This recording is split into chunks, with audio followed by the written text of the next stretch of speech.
ओम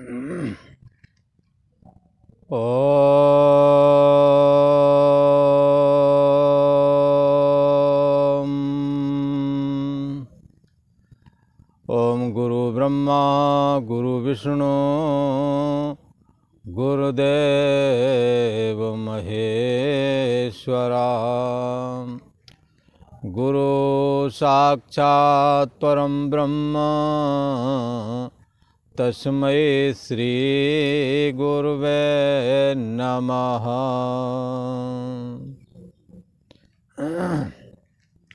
योगेश्वर श्री कृष्ण भगवान की जय। ऐं सरस्वत्यै नमः।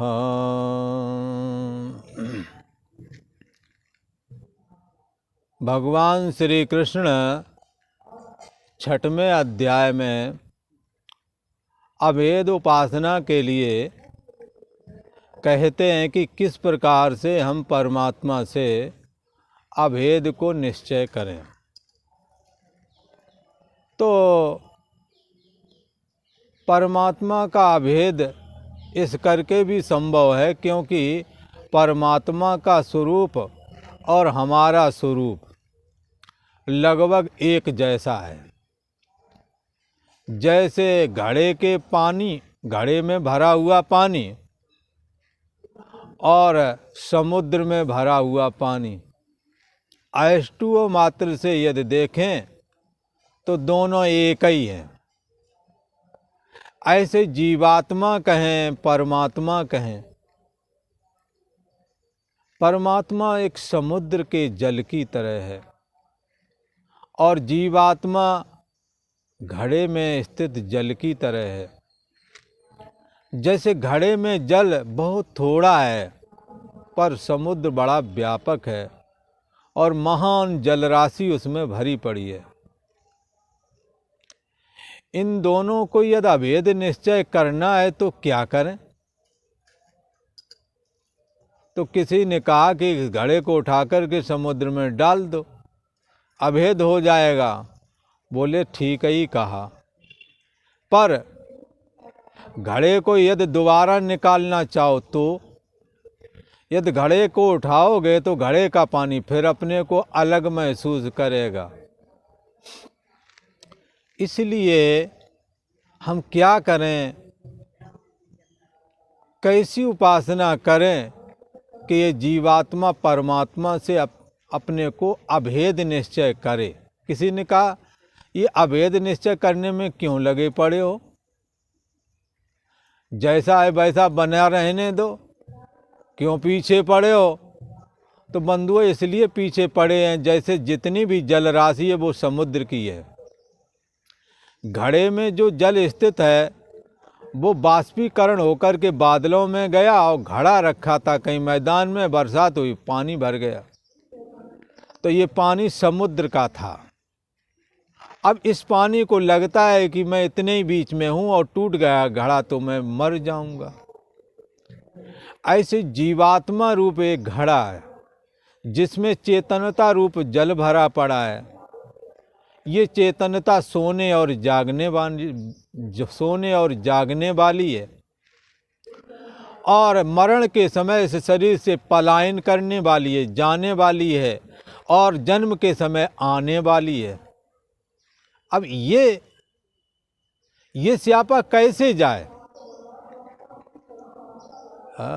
जन्म के समय अच्छा लगता है, लोग नाचते हैं, बधाइयाँ बजती हैं, पर मृत्यु के समय दुखी होकर के रोते हैं और बाद में कहते हैं अरे कक्का कोई किसी का नहीं है, ये दुनिया ऐसी ही है, बड़े दुखी होते हैं। तो इस दुख से हम कैसे छूटें? अभी जन्मे पढ़े लिखे, कब समय गुजर गया पता नहीं। अब जबकि वो कहते हैं कि अब जवानी आ गई तो स्त्री पुरुष के आपस में एक दूसरे के मोह में पड़ कर के वासनात्मक ढंग से जीवन जी करके सुखी होने का प्रयास किया, पर बंधुओं ततो न उपलब्धते, जैसा आपने सोचा था कि विवाह हो जाएगा, सुखी हो जाऊंगा, ततो ना उपलब्ध दे, वैसा उपलब्ध नहीं हुआ। यदि नहीं विश्वास है तो किसी विवाह से पूछ लो, अगर हो गया हो आपका तो आप अपना अंदाज लगा लो। पर जिन्हों का नहीं हुआ है वो परेशान है, हमारा नहीं हुआ। दूसरों के अनुभव से अपने अनुभव को साझा करें। सुख जितना भी है संसार का संयोग और वियोग वाला है, संयोग में सुखी करता है और वियोग में दुखी करता है। कैसे छूटें? और वियोग के अलावा भी बंधुओं, संयोग में भी सुख जरूर लगता है, पर संयोग होने के समय में भी बहुत बड़े चांस दुखी होने के भी रहते हैं। कैसे बचें? अगर इन दुखों से छुटकारा पाना है, जिन्हों के लिए करते करते सारा जीवन गमाया, उधार लेकर पढ़ाए बच्चों को, पर वो बच्चे जब साथ नहीं देते, ऐसे जो पिता हैं वो कहते हैं लगता है बच्चों की संतान की उत्पत्ति लगता हमारे लिए घाटे का सौदा है। कई तो कहते हैं दुखी होकर के कि इससे अच्छा तो संतान ना ही हुई होती तो ठीक था।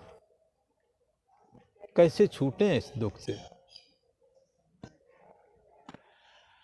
पुनरप जननम पुनरप मरणम पुनरप जननी जठरे सहनम,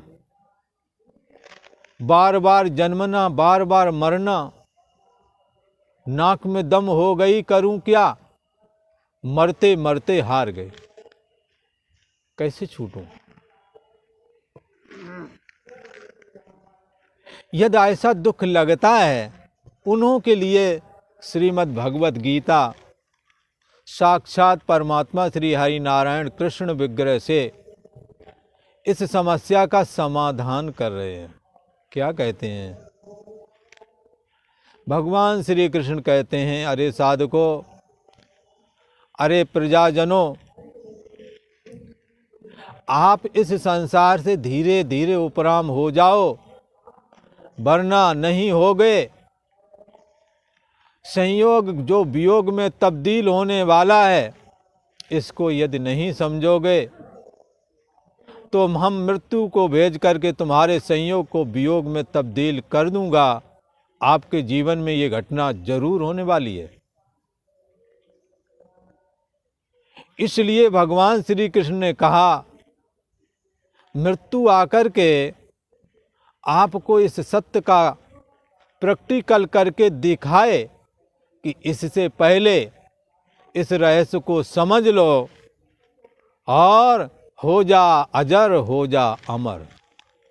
संसार जलती आग है, इस आग से झट भाग कर आ शांत शीतल देश में, हो जा अजर, हो जा अमर। क्या करना है सावधानियां अमरता प्राप्त करने के लिए? शरीर से अमर तो कोई होता नहीं, पर शरीर में स्थित जो अविनाशी तत्व है वो तुम्हारी असली मैं है, उसको अपनी मैं मान नहीं रहे हो। जन्मने और मरने वाला जो देह है उसको अपनी मैं मान लिया है, तो आप जन्मोगे और मरोगे। इसलिए क्या सावधानी करें कि अमृत स्वरूप जो अविनाशी तत्व आपकी बुद्धि देश का साक्षी जो है, जो कि परमात्मा श्री कृष्ण का अपना अंतर्यामी स्वरूप भी है, जो सब में एक है, जिसके बगैर कोई नहीं है, उसको यदि जान लें तो हम इस झंझट से छूट सकते हैं। पर कैसे जानें? कौन सा उपाय करूं? का सनय सनय ऊपर मेल, धीरे धीरे इस संसार से उपरामता को हासिल करो और सृष्टि के इस रहस्य को समझो कि यहाँ कोई भी वस्तु स्थायी नहीं है। कोई भी वस्तु, चाहे वो शरीर और संसार ही क्यों न हो, अविनाशी नहीं है। आज के 100 वर्ष के पीछे के लोगों को यदि हम खोजें तो मिलते नहीं हैं। कहाँ गए ये लोग? लगता चले गए हैं, लगता है मृत्यु ने इनका वियोग कर दिया है। इसलिए एक जगह संतों ने कहा कि विष सम विषय तज तात रे, विषय को विष के समान छोड़ दो, शनै शनै ऊपर मेद। धीरे धीरे आप धनपुत्र स्त्री आदि से उपरामता अंदर ही अंदर हासिल करें और देह और जगत से और सुत वनतादि पुत्र स्त्री आदि से असंगता को धारण करें। और ऊपर में बुद्धिया धरती घृत है, आप उपराम होवेंगे पर कोई ना कोई ऐसा आपको दृश्य दिखेगा जिससे आपकी उपरामता खत्म हो जाएगी। लगता है ये जो कर रहे हैं हमें भी ऐसा ही करना चाहिए। लगता है मेरे को भी स्त्री हो, मैं धनम मैं जाया, मेरे को धन हो मेरे को स्त्री हो। उन्हों के पास यदि बैठोगे जिन्हों के पास ये चीज़ है, जरूर आपके अंदर ये कामना जाग सकती है। क्या करें? इसलिए शनै शनै ऊपर मेद, आप धीरे धीरे उपरामता को हासिल करें और अंदर ही अंदर उपराम हो जाए और बाहर से वैसे ही जुड़े रहें। क्या करें? आत्म संस्तम मना कृत्वा, अविनाशी तत्व जो है विद्यमान है उसमें अपने जीवात्मा रूप आत्मा को स्थापित करें और ध्यान में है और जानना पना मात्र जो ये अविनाशी स्वरूप है उसके सम्मुख जो है आपका सोने जागने वाली चेतना है, इस पर नजर रखें। इसलिए देखो, इस जगत को देखने वाले को देखो, इस मन को देखने वालों को देखो। कौन मन का मन है, कौन इंद्रियों का इंद्रिय है, कौन बुद्धि का भी बुद्धि है। यदि आप देखेंगे, यदि है और जानना पना में रुक सके तो आपको अपना ये सांसारिक चेतना जो जीवात्मा है इसका होना ना होना आपके जानने में आएगा। जिस दिन हमने ये ध्यान सिद्ध कर लिया, बंधुओं तत्क्षण उसी क्षण कैवल्य निर्वाण सिद्ध होता है। पहले तो ये जल्दी से ये ध्यान सिद्ध नहीं होता है। यदि ध्यान सिद्ध हो गया तो बेड़ा पार है। इसलिए भगवान श्री कृष्ण की गीता को अवश्य सुनना चाहिए। गीता सुगीता कर्तव्या, गीता को अच्छी तरह से अध्ययन करना। सुगीता, गीता को मैंने पढ़ना चाहिए, अच्छी तरह से पढ़ना चाहिए। बोले और शास्त्र पढ़े ना है, इसको कहाँ तक इसको पढ़ते रहेंगे तो और शास्त्र छूट जाएंगे। किसी ने कहा, भगवान श्री कृष्ण ने कहा इसकी चिंता मत करो। गीता में हमने वो सारी बातें कह दी हैं, सारे ग्रंथों ने मिलके जो कहा है वो हमने गीता में कह दिया है। इसलिए गीता सुगीता कर्तव्या कि मन्य ही शास्त्र विस्तरई, और शास्त्रों में बड़ा विस्तार है और जीवन थोड़ा है। पढ़ते पढ़ते समय निकल जाएगा, मृत्यु आ धमकेगी। इसलिए उसमें समय जाया ना करें, बल्कि गीता सुगीता, गीता को अच्छी तरह से अध्ययन करें, स्वाध्याय करें। इसमें आपको अविनाशी तत्व मिलेगा, नाशवान देह और जगत, आप इससे छुटकारा पा सकते हैं। तो हमने क्या करना है? यतो यतो निश्चरति, जैसे जैसे मन स्थिर होता जाएगा तो ये जैसे जैसे मन स्थिर होवेगा, कौन स्थिर होवेगा? जो स्थिर नहीं होता वो मन। जितना जितना करके आप स्थिर करेंगे परमात्मा में, उतना ही उतना मन ये परमात्मा में डूबेगा। चंचल और स्थिर ना रहने वाला ये जो मन है, इस संसार में विचरता और जिस जिस विषय में जाए उसको वहां से लौटाओ। तो सदा सुख जो चाहते विष सम विषय तज तात रे। सदा सुख चाहिए, तो विषयों को विष की तरह छोड़ दें। जीवन भर तो खाते निकल गया, सुनते निकल गया, देखते निकल गया, स्पर्श करते निकल गया, आज तक तृप्त नहीं हुए तो आगे हो जाओगे क्या? जहां हो जैसे हो वहीं रुक जाओ, वरना अग्नि में घी डालोगे, बड़ा अग्नि तेज होवेगी, घटेगी कभी नहीं। ये एक सिद्धांत है। वासनाएं प्रबल हैं, यद्यपि इस बात पर यकीन करना जरा कठिन है, पर बंधुओं सच्चाई तो यही है। बुझे न काम अग्नि तुलसी कह, विषय वासना बहु घी से। विषय वासना रूप बहुत सारा घी डाल दिया जाए अग्नि में, अर्थात जो कहावत वो कहते हैं, मरी जे इश्क पर खुदा ने रहम की, या भगवान ने रहम की। भला मर्ज बढ़ता ही गया ज्यों ज्यों दबा की। कोई भी उपरामता को प्राप्त नहीं होता, छोड़ना ही पड़ता है बंधु। इसलिए अब बहुत हुआ, जहां हो जैसे हो रुक जाओ, यहीं से कल्याण का रास्ता खुलेगा। तो भगवान श्री कृष्ण कहते हैं, जब ऐसा ये ध्यान करता है, जो बुद्धि देश का साक्षी है, जिसकी अभिव्यक्ति है और जाननापना मात्र से हो रही है, जिसके रहते आपका जागृत आया और गया आप बचे, जवानी आई और गई आप बचे।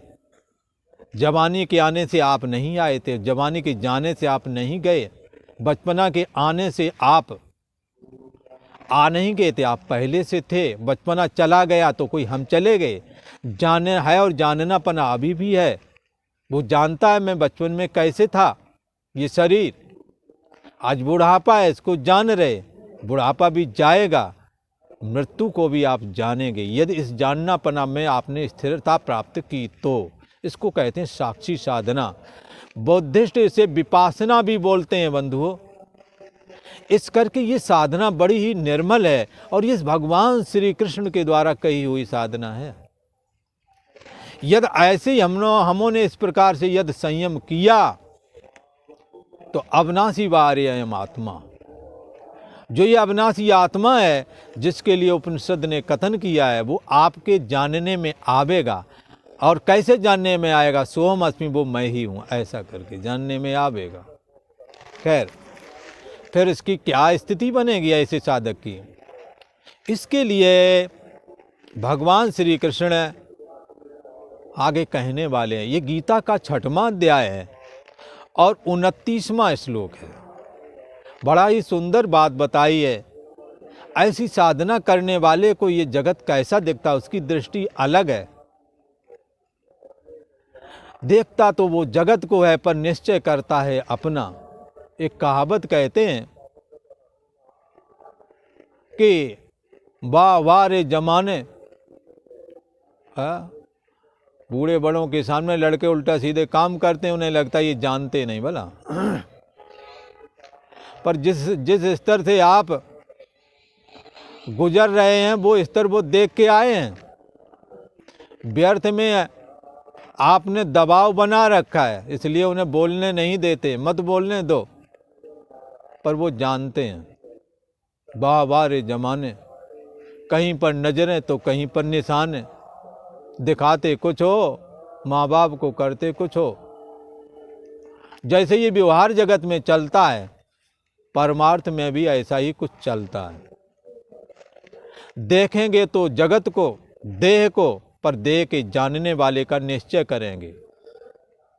देह के बचपना किसने जाना? बचपना आज नहीं है, पर वो जानने वाला बचा हुआ है। तो कहाँ बचपना के मरने से हम कोई मर गए क्या? ऐसे ही निश्चय करेंगे मन का सुखी, आज मन हमारा सुखी है, आज हमारा मन दुखी है। पर सुखी दुखी पने को किसने जाना? को देवा? वो कौन सा देव है? वो कोई दूसरा नहीं, आपका अंतर्यामी स्वरूप जो भगवान श्री कृष्ण का है। वो आपके अंदर साक्षी के रूप में विद्यमान है। उसकी अभिव्यक्ति है और जानना पना मात्र करके अभिव्यक्त होती है। जो ज्ञान मात्र है, जो सत्तात्मक है, ओनली नॉलेज, केवल नॉलेज मात्र, केवल ज्ञान मात्र, उसको हम जाने, वो अविनाशी है। यदि उसको जाना तो क्या स्थिति बनती है? भगवान श्री कृष्ण उसकी दृष्टि को कहते हैं। हम भी जगत को देखते हैं और वो भी जगत को देखता है, जिन्होंने ये साधना की, पर देखने में अंतर है। वो देखता जगत को है, निश्चय करता है परमात्मा का। देखता है मन को, देखता है बुद्धि को। बुद्धि के सोने का मतलब कुछ भी ना जाना। बुद्धि आ गई तो सब कुछ जान रहे हैं। इस सब कुछ जानने वाला और कुछ ना जानने वाला, ये जीव चेतना है। इसका होना ना होना यदि हम जान सके तो निश्चय ही वो जानने वाले में हम पहुंच सकते हैं। वो जानने वाला अविनाशी है। उसका नाम आत्मा है। वेदांती उसे ब्रह्म कहते हैं, शैव उसी को शिव कहते हैं, वैष्णव उसी को विष्णु कहते हैं। भगवान श्री कृष्ण कहते हैं, हे अर्जुन, सर्वभूतस्थमात्मानं सर्वभूतानि चात्मनि इक्षते योगयुक्तात्मा सर्वत्र समुदर्शना। कहते हैं सर्वभूतस्थमात्मानं सर्वभूतानि चात्मनि। ये तत्वज्ञानी की दृष्टि है, जिन्होंने अविनाशी आत्मा में विश्रांति लाभ प्राप्त किया है। वो कैसे देखते हैं, इसका कथन है इस श्लोक में। भगवान श्री कृष्ण कहते हैं योग युक्त आत्मा। योग युक्त, योग माने जोड़। अच्छा, कोई कहेगा नहीं योग का तो अष्टांग योग होता है, पातंजलि योग दर्शन, वो वाली बात क्यों नहीं करते? तो पातंजलि योग दर्शन क्या अलग बताता है? योग माने वो भी परमात्मा से तुम्हारे को जोड़ ही तो रहा है, इसीलिए इसका नाम योग है। परमात्मा से जो जोड़े वही साधना योग है, ऐसा समझना चाहिए। भगवान श्री कृष्ण कहते हैं योग युक्त आत्मा। जिसने अपने जीवात्मा को परमात्मा में स्थित कर लिया वो योग युक्त हो गया। सर्वव्यापी अनंत परमात्मा में जो एक ही भाव से स्थित हो गया है, जिसने अपना परिच्छिन्न व्यक्तित्वपना को गमा दिया है, छोड़ दिया है। न देह में हूं, न देह के धर्म में हूं। देह जन्म से पहले नहीं था, मरण के बाद में नहीं रहता है। देह के धर्म में जन्मा है फिर दिखता है। पहले गर्भ में था ना तो दिख नहीं रहा था। अस्थि दिखा, जन्म हो गया, वृद्धि बढ़ा, विपरिणाम और बड़ा हुआ, जवान हो गया, फिर अपक्षय बुढ़ापा आ गया, फिर मृत्यु। ये देह के धर्म है। ना देह में हूं ना देह के धर्म में हुआ था, अर्थात बचपना जवानी बुढ़ापा में नहीं हूं। न मैं सुखी दुखी होने वाला ये मन, ना मैं मन, हाँ, ना मन मैं हूं, ना मन के धर्म मेरे हैं। मन दो परिस्थितियों से हमेशा गुजरता है, या तो सुखी होता है या दुखी होता है। तो ना मन मैं हूं ना मन के ये धर्म सुखी और दुखी होना, क्योंकि मैं इसको जानता हूं। और जानने वाला जानने में आने वाली वस्तु से अलग होता है, इसलिए आप मन से भी अलग हैं। मन के सुखी दुखी होने पर आप अपने को सुखी दुखी नहीं मानते हैं। अच्छा, आप योग युक्तात्मा हो रहे हैं।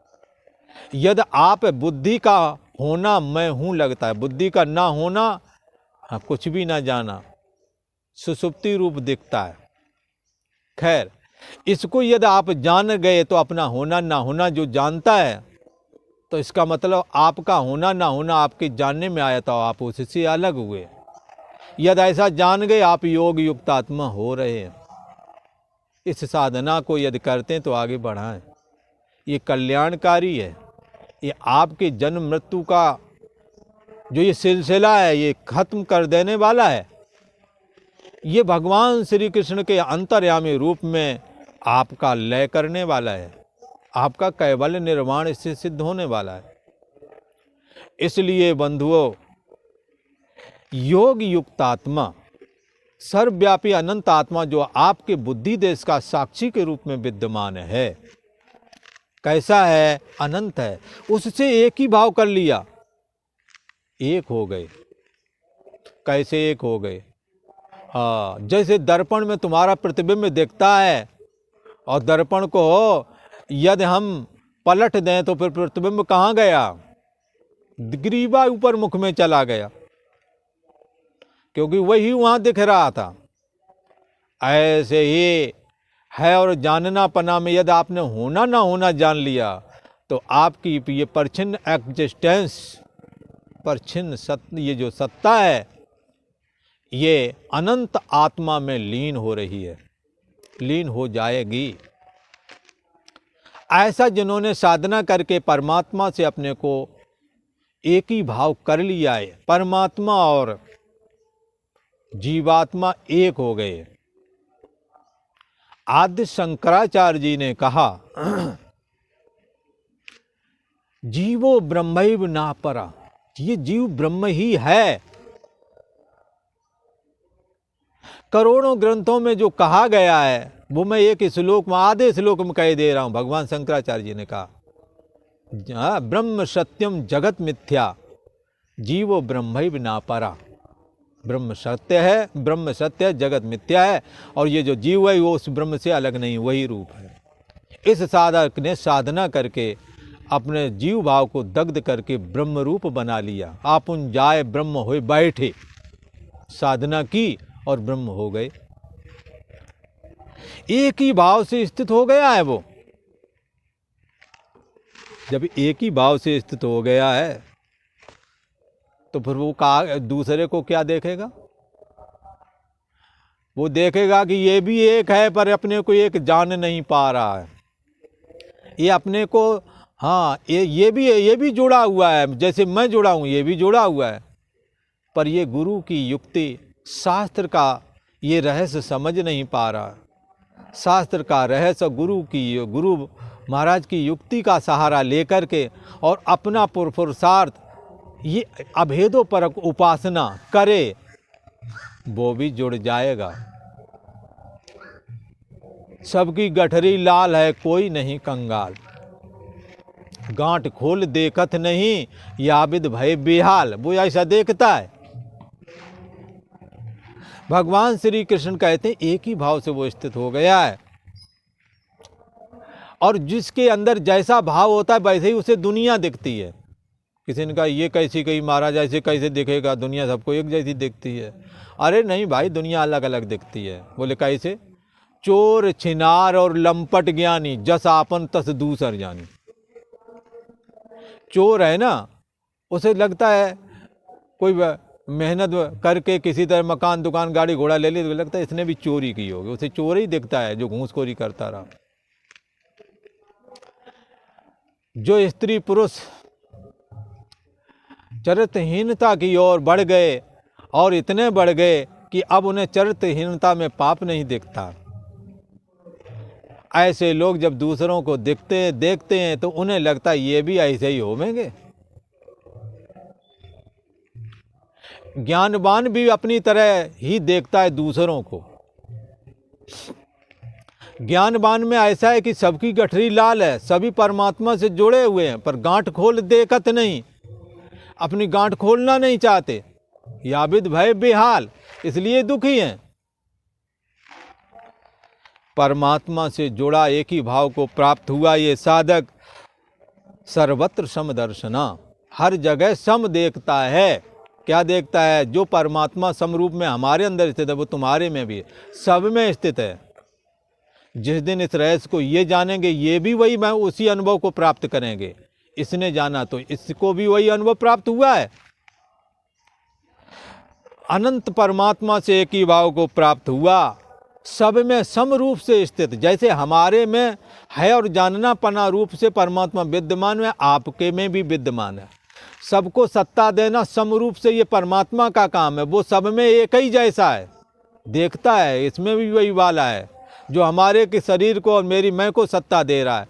सूकर कुकर वाले मैं को भी वही सत्ता दे रहा है, और अन्य स्त्री पुरुषों को वो वही सत्ता दे रहा है।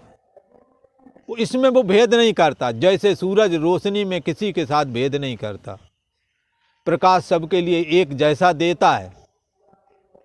ऐसे ही परम ब्रह्म परमात्मा सबको सत्तात्मक दृष्टि से, कोई चाहे पापात्मा हो चाहे पुण्यात्मा, सबको समभाव से सत्ता देता है। जैसे सूर्य चाहे ज्वारी हो चाहे शराबी होवे, और चाहे धर्मात्मा हो चाहे पापात्मा हो चाहे पुण्यात्मा हो, ऐसे ही ये परमात्मा अंदर वाला अंतर्यामी रूप सबको एक जैसी सत्ता देता है, इसमें भेद नहीं करता। सर्वव्यापी अनंत परमात्मा से एक ही भाव को प्राप्त हुआ ये साधक सब में समभाव से देखने वाला हो जाता है। और कैसा हो जाता है? आत्मानम सर्वभूतस्थम, अपनी आत्मा में संपूर्ण भूत प्राणियों को स्थित देखता है। बोले ये बात कैसे कही? अपनी आत्मा में सारे भूत प्राणी कैसे स्थित हो जाएंगे? कोई ऐसा कहे? उसके लिए कहते हैं, तुम्हारा अहम जब फुरता है तो उस अहम के फुरने से देह और जगत फुरते हैं। जैसे आप सो कर के जब जागे हैं तो जागने के साथ ही देह और जगत दिखा कि नहीं दिखा? यदि तुम्हारा अहम न जागा होता तो देह और जगत नहीं फुरते हैं। तो क्यों ना कहो अहम में जगत स्थित है। जब अहम नहीं होता तो देह और जगत की अभिव्यक्ति भी नहीं होती।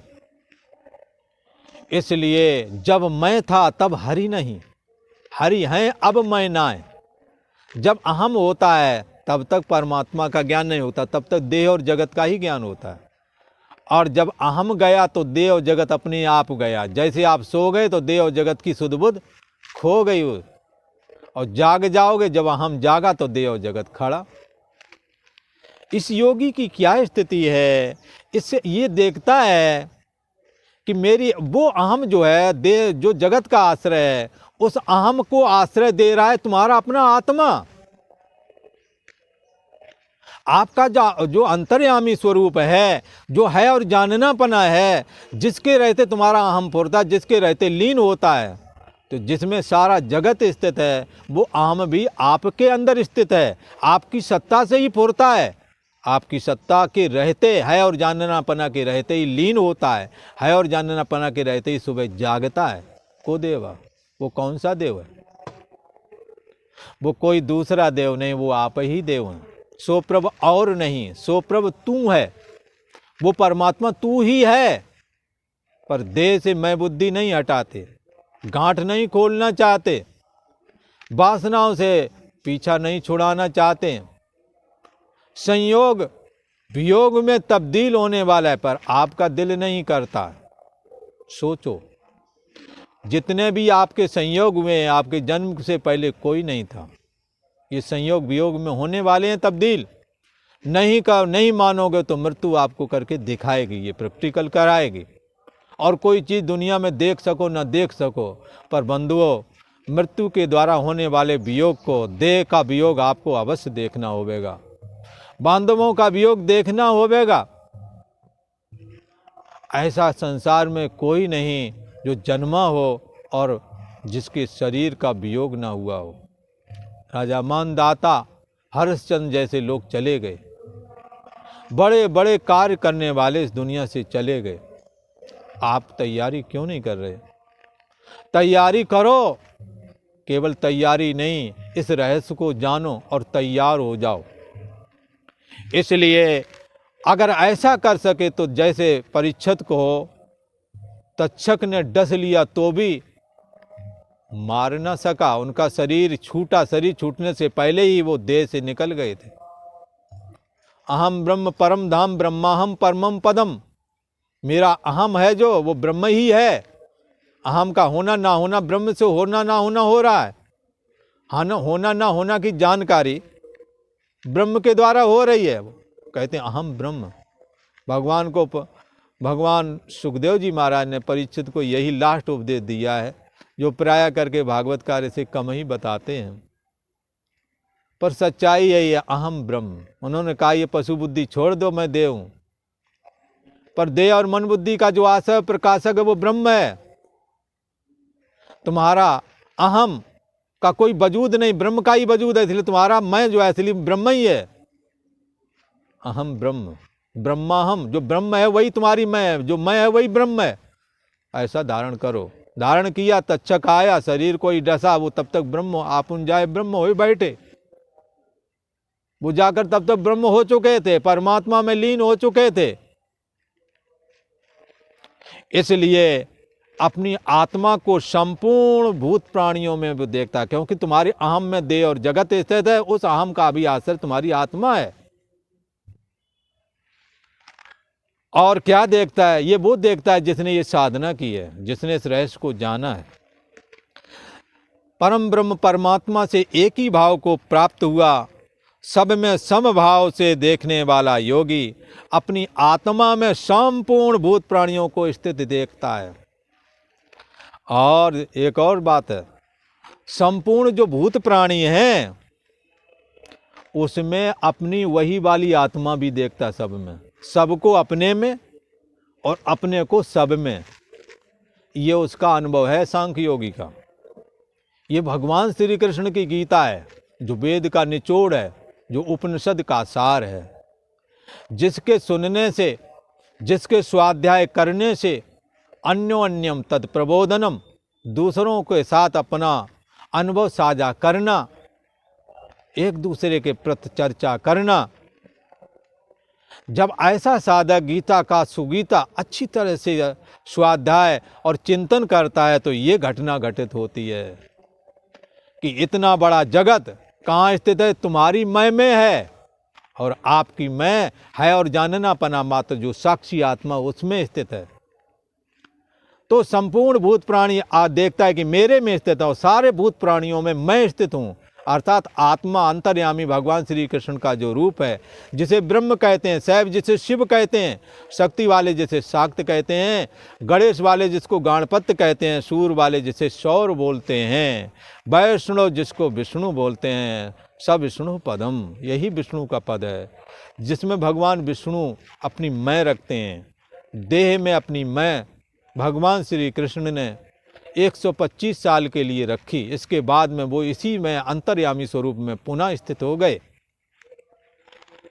तो खैर, परमात्मा से एक ही भाव को प्राप्त हुआ ये साधक, ये योगी, सर्वत्र समभाव से देखने वाला योगी, संपूर्ण भूत प्राणियों में, संपूर्ण भूतों में स्थित आत्मा को, अपनी आत्मा को संपूर्ण भूत प्राणियों में स्थित देखता है और संपूर्ण भूत प्राणियों में आत्मा को देखता है। आत्मा में संपूर्ण भूत प्राणी, और संपूर्ण भूत प्राणियों में आत्मा को स्थित देखता है। ऐसे इस योगी की बड़ी महिमा है। और आज इतना ही। ओम शांति शांति शांति।